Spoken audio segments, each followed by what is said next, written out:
Oklahoma State University's inaugural cybersecurity conference included some of the world's foremost experts, including General Keith Alexander. He's the former commander of the U.S. Cyber Command, former director of the National Security Agency, and ex-chief of the Central Security Service. General Alexander spoke about a roadmap to freedom, the strategy of effective cybersecurity.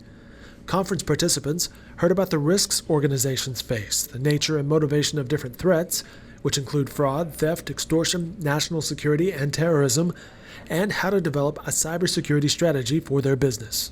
There are people that will come in and steal your identity or try to create credit cards or do your taxes. You don't get the tax return, they do. Or steal money from a bank. So you have the criminal aspect. You have those who want to disrupt activity, and those are analogous to the distributed denial of service attacks that went on in Wall Street.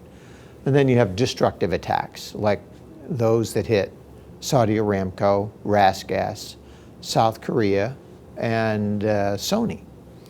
And those are the sets that we need to be concerned about.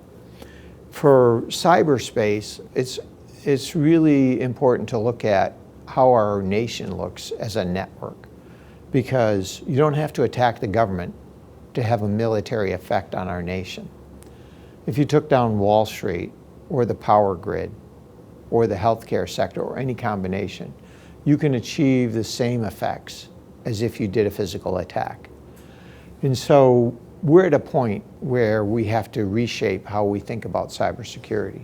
Today I'm going to talk about a few things. I'm going to talk about technology.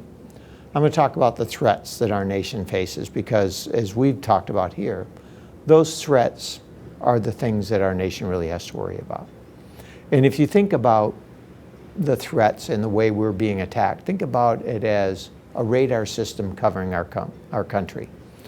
And today, all the radars are individual.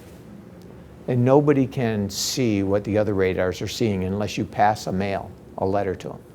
Now, if you're flying in an aircraft, how safe do you feel? Not really safe. You want everybody to have a common air picture. They know where your aircraft is. They know where the other aircraft is. Everybody's safe. How do we do something like that in cyber? That's one of the things that we have to break through.